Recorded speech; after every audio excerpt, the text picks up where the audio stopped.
Here I have a JSON file called inventory.json. And for each model number in the inventory, there is a bunch of data about it. Specifically, there's an entry for the price. And in our case, what we want to accomplish is we need to increase some of these prices, but not all of them. So in our case, we want to increase the prices only for the model numbers that start with XR or TR. So this one would be increased, this one would, this one, not this one would, and this one would not. And for the sake of example, we can assume that there were thousands and thousands more entries in here. So there's just too much work here to do by hand. We need to write a Python script that'll do this for us.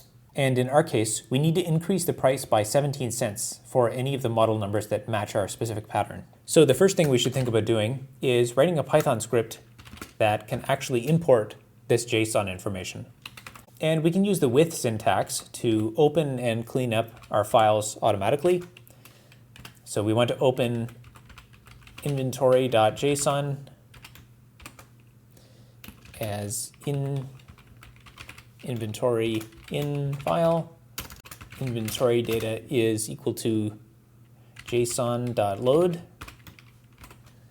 And we're going to take our inventory in file and load that as JSON. And this should give us a Python object that lets us interact with those fields that we saw in the JSON. And we need to import JSON in order for this to work.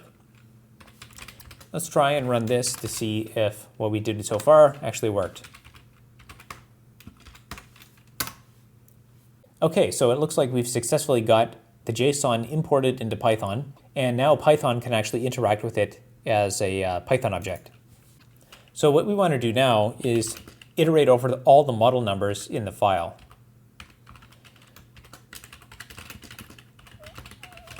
So let's just test to see what we get from this.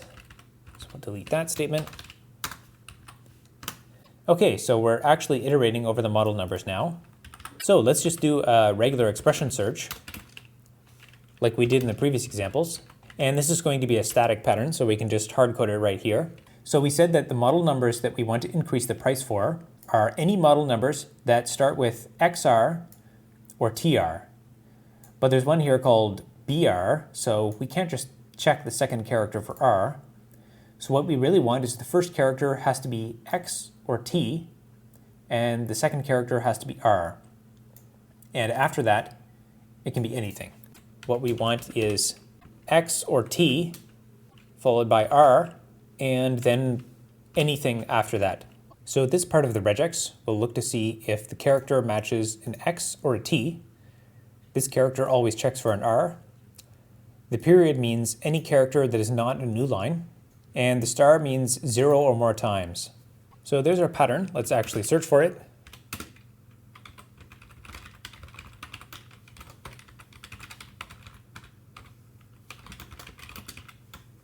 So if this works, this will print out all of the model numbers that match the pattern that we specified here in this regular expression. And I got this error because I forgot to import the regular expressions module. All right. Okay, so this looks like it worked. Now I just thought of a problem with my regular expression, and that is it will also match model numbers that contain XR or TR somewhere inside the model number. So if it starts with anything before the X or T and contains the XR or TR as a substring, then it will also match. And let's say for the sake of example that we don't want to match these cases. So if I rerun my Python script, now I can see that we're matching this model number, which is not what I want. And I can fix that by using the hat character. So this character means anchor this part of the regular expression to the start of the string. And then immediately the next character must be this X or T character. So let's go ahead and try that. And look at that. We don't have that extra match anymore. Okay, let's go ahead and finish this because we don't want to actually print out the model number. What we want to do is increase the price by 17 cents. So because our inventory file is just one big JSON object with keys that are the model numbers, that's why we can index into the data like this. And the entry that we want to change for each model is the price. And because the JSON deserializer has already made this a floating point type, we should be able to just do plus equals 0.17, and that should increase the price by 17 cents. And to confirm that the price is actually being incremented, let's go ahead and actually output this. So let's call it inventory 2 because we want to be able to check the differences between the input file and the output file. So we'll name this inventory out file, and we're not assigning the inventory data. In this case, we're writing it out, and we're not loading, we're dumping the JSON. Okay, let's try this and see what happens. Okay, we got an error message here, and I would say that's because we forgot the write flag on here. So here we were just inputting the file, and here we need to output it. So we'll add the write flag, and I think that'll fix our issue. Look at that. Okay, so let's look at the files we have here. So we've got our inventory.json and our inventory2.json. Okay, let's look and see what's in inventory2. Okay, we've got some stuff here, but this is difficult to read because what I want to do is go vim-d inventory2.json. Yeah, and I can't really compare this. So there is a flag that you can add in the JSON dump called indent equals 4. And that will add 4 spaces of indentation on each line when it outputs the when it serializes the JSON. Okay, let's run that again. And now let's try our diff. Okay, that's not super clear because it looks like it reordered some of the keys in the JSON object, which is allowed because keys in an object don't necessarily have a sort order to them. Now, conveniently, if you want to sort the keys, there is actually a parameter that lets you control that. So let's go ahead and add that to our JSON output, and we'll run our Python script again. And now when we diff them, you can see that the entries are sorted, but the original file didn't have the keys sorted either, so we don't get a really super nice diff here. Okay, so I just went ahead and sorted the original inventory file. So here's our final comparison, and you can see that only the model numbers that start with TR or XR had their numbers increased, and it looks like there was 17 cents added to each of them. So that looks like we've achieved our goal. And there's a floating point rounding issue here, but that is beyond the scope of the problem we're trying to solve. So in this case, I'm going to consider this a success. So here is our final Python script that will import the inventory file. It will deserialize the JSON. It goes through all the model numbers and checks for ones that start with an XR or a TR. If it does match that pattern, it increments the price by 17 cents. And then finally, it outputs the result as a new JSON file. And to make things look pretty and consistent, we have some indentation and key sorting to true. Now, we're going to see how Python's regular expressions can help us in shell scripting. So on a Linux system, all of the files in /proc have statistics and information that's useful about different kinds of things in the system. And we want to take everything from this line that says swap total down to everything at the line page tables.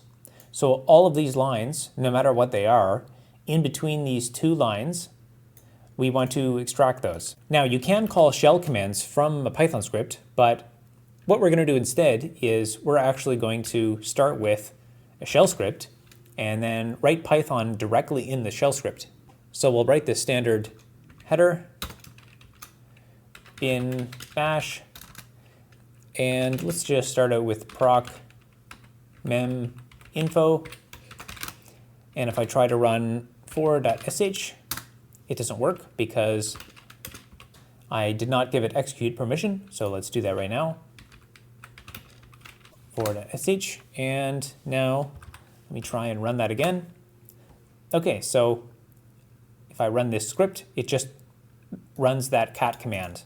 So it's just running this command. Now, I said that I was actually going to write Python directly in this script, and some of you might consider that bad form, but I'm going to do it anyway because it's convenient and it's nice to see that you can do things a different way sometimes. So we're going to take the output of this cat command and we're going to pipe it directly into Python. And right here, we're not going to write a script name because, as a quick aside, it's interesting to know that you can actually run Python directly on the command line. So if I go python-c, then whatever I write in Python here is going to show up right here. Of course, this can get really messy if you're doing lots of imports and such, but this will work for our example. So we can use the same technique here, and you can do -c, and conveniently, you don't need to escape the new lines or anything. You can actually just write out your Python directly here. So as a quick test to see if this technique works at all, let's just try printing out the entire input that we're piping into Python here. So we'll do print sys.stdin.read. And we need to balance out this single quote here. So this is just a one-line Python script that prints out whatever is piped into it. So let's go ahead and try this. Okay, I forgot to import sys, so let's do that now. Okay, that looks like exactly what we expected. And as usual with print, there's an extra new line here. Okay, so this doesn't match our original requirement, which was to print out everything between the swap total and page tables lines. So let's go ahead and try to do that now. Let's import re because we know we're going to need it. And our pattern is going to be re.compile. And we're going to use parentheses because we know we're only going to be extracting part of the match. So our first line is going to start with swap total and a colon. And we know that we need to match multiple lines between swap total and page tables. So we can use another set of parentheses to specify that we want to match dot, which is anything except for a new line, but we also want to match a new line. So you can explicitly say new line character. So anything except for a new line or a new line basically means any character at all. And we want to do that as many times as possible until we get to the word page tables, followed by anything that's not a new line, 0 or more times. And so this part here is going to make sure that we get the rest of whatever's on the line after page tables. Okay, and the matches are m equals pattern.search.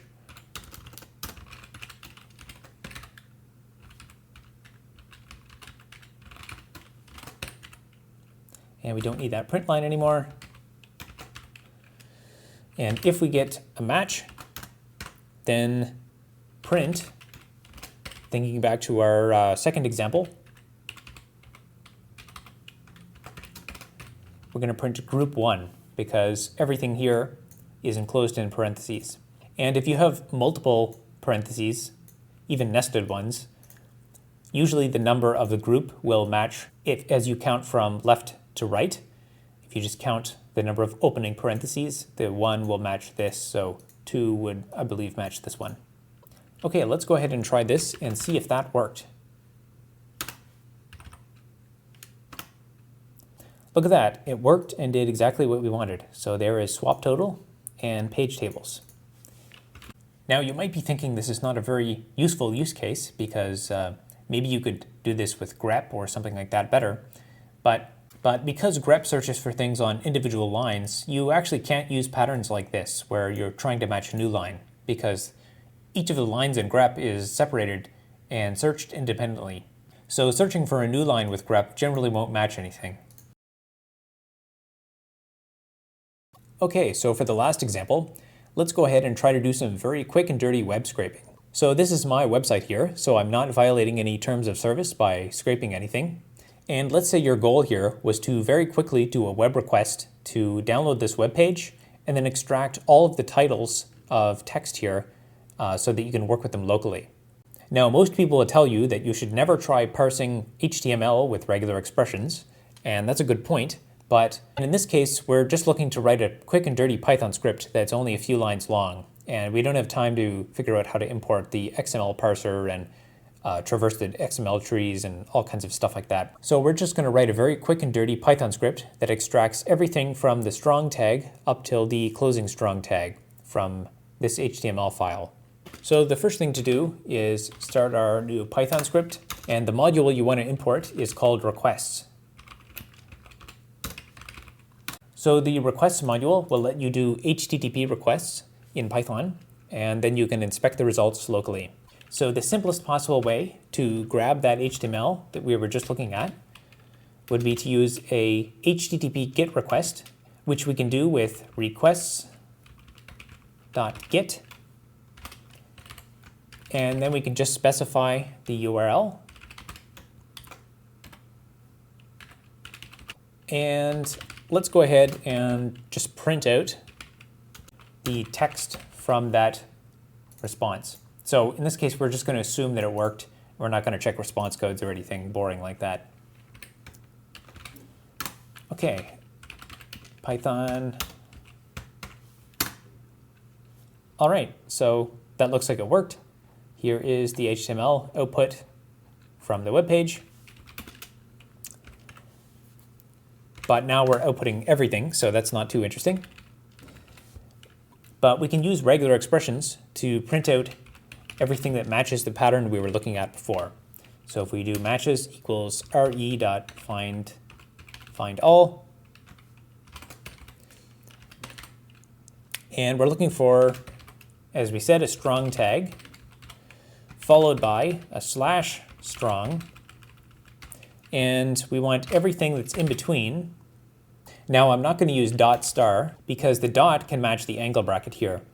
So I'm going to use anything that is not one of these angle brackets here. So that's just going to kind of dumbly look for everything after this strong tag up to this. And like I said before, this is just a quick and dirty way to do things, because if you had something like a strong and then someone had like an anchor tag, then now this is not going to work because you're not going to get everything inside of the strong tag. You're only going to get everything from here up to here, which isn't quite what you want. But in our case, if you're doing simple web scraping, you might notice that there are certain patterns in the HTML, and you can just simplify your problem based on those observations. So we're going to be doing this regular expression search on the result of that web request. And let's go ahead and just print out the matches. And let's run our script. Okay, so here is a Python array of all the matches. So it looks like it's also getting some of the links from the navigation bar, but here you can also see some of the titles of articles on the page too. So if you want to print those out a little bit more clearly, we can just write each of them on a separate line.